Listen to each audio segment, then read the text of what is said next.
Ladies and gentlemen, we're here to talk today about two David Carradine movies, Future Force and Future Zone. Let's begin with Future Force. Mike, can you tell us what goes on in Future Force?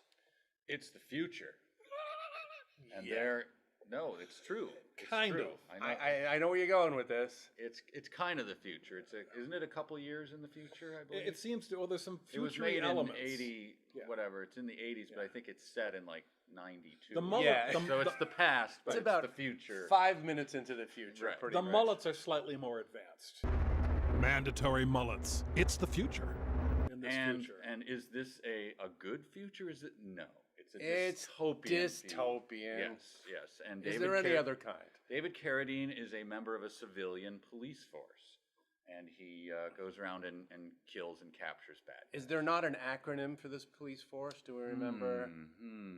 Maybe COPS? Oh, wow, that's It's convenient, reminiscent isn't of another word. it? Yeah. And what are his main weapons, Kevin? His main weapons are his gut, Besides his good-looking self. his gut. Yes. He He does have a paunch, Yes. which he accentuates with over-tight t-shirts. Yep. It's a And- choice. It's a choice you can make. His fists, of course, because he is David Carradine, and he does get into a lot of punchy scenes. Right. And of course his gun, which seems to be able to shoot 11,000 times without reloading. He has a six-gun. Anything sort of unusual or special? He never gives it a name, but it's a future hand. Okay, it's a laser shooting hand It's that an excellent name for it. yeah. It seems like he gets himself into these pickles and is nearly killed several times before he says, I've nearly been killed several times. Maybe I ought to bring out my super destructive laser hand. Right, Which works every time. The first thing he always tries to do is some fancy schmancy, old Western style draw a partner.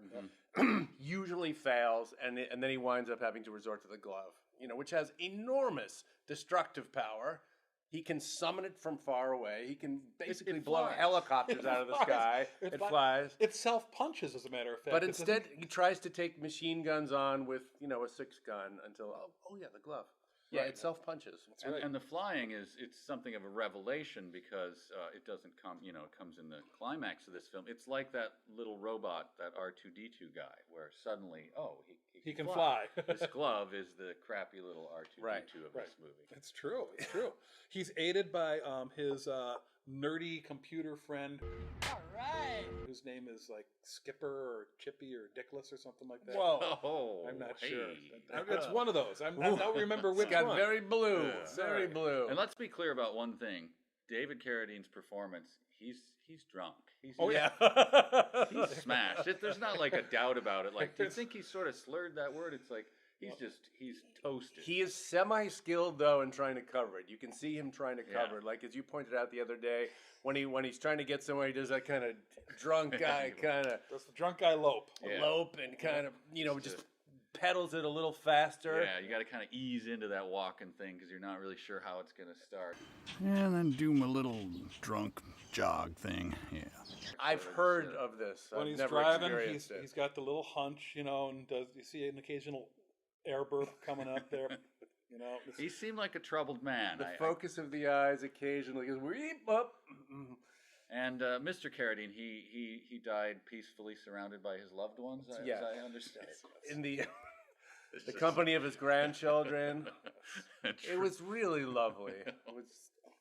I'm sorry to even bring that up. You have to, damn it! And I will give us points for dispensing with that right off the bat.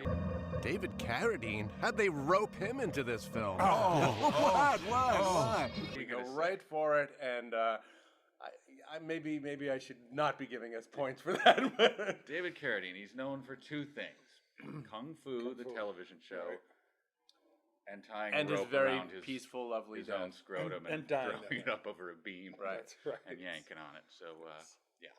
Indeed. Not that there's anything. Well, yeah, there's a lot wrong with that. It's a great legacy, and it's one of the things that makes Future Force so fine. Is just Right.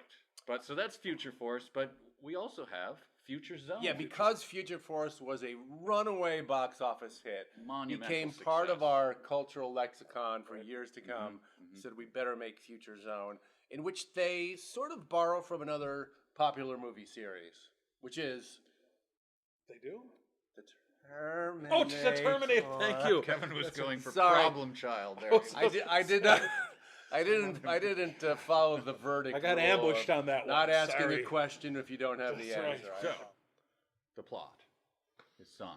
A future zone. Future zone. Yes. The future force still exists. Yes. It being the future still. And some young man appears at the Future Force cop's place, and he is a better shot than David Carradine. So he's some young buck. And what do we learn about this man? That he wears a mesh shirt. Yes. Yeah. And that is all we can think of from then on, and because we're horrified and cannot concentrate on the plot. What we learn is that it is his son who has come back from the future because some friends of his built a time portal. Like some friends of mine, they built a time portal. Yeah, he just kind of casually mentions that, these guys, basically like put it together in a garage over a couple of beers. And because David Carradine had already had about 3 bottles of red grape malt duck liquor, he was perfectly fine with that. Fit into how he was feeling about his day. It's like, I have no problem with a time portal. But he doesn't intuit that it's his son. He just thinks some guy came back and wants to help. Yeah, and the son came back on the day that he was going to die to fix it, and he knows this. We have no idea why. He knows his dad is going to die, so he has to save him. Now, a couple of facts. David Carradine's wife plays his girlfriend in David Carradine's actual wife. Right? One of his wife who was around that final scene at his death, yes, loving flower, the minister, and but hymns being sung. David is a father. I can't go there. Oh, we're there. Oh, we are. I know. But David, moving on. he is with child with her, and she announces this to him. How? Oh, well, she's wearing like a leopard skin thong, and for some reason, like this weird little bush jacket, and carrying. Excuse me. It's a silk bush jacket. Oh, yeah. It's not really the word that I was thinking about. A short jacket. Thank you. Yes, and more like an Ike jacket, I guess you'd say. Let's get off the jacket. Anyway, she's wearing she leopard looks like skin. a stripper who's overseeing D-Day. That's right. Yeah, and she's also carrying in her hand, we learn, a little booty and some knitting. Right. So to announce that she is pregnant with David Carradine's drunken child, she dresses all sexy like, as you do when you know. So his child was drunk already. David Carradine's I said that consciously. Yes. In the womb, going. It can happen that way. Like it could transfer. Fetal alcohol syndrome. If anyone could make it happen, David could have made it happen. Right. That's right. And I think there's more obvious slurring and loping, doing the drunk lope in this movie. Oh yeah, I think he shot this. This was just like his continuation of his buzz. They just like, let's go right into another movie. We're doing another one. As long as you got your buzz going, and I think he just ramped it up slowly. I got an 11 p.m. Autoerotic asphyxiation appointment. Between the two future movies, I think he might have taken a retreat with Nick Nolte. A retreat. I think it's possible. Basically, they crawled into the sewer and started licking toads. They shared a dumpster. It was wonderful. They learned a lot from each other. I learned that you can punch a guy straight in the heart, and you can kill him for 5 minutes. That's right. So Future Force. Future Force. Future Force, Future Zone. Future Zone. Enjoy them. Yes.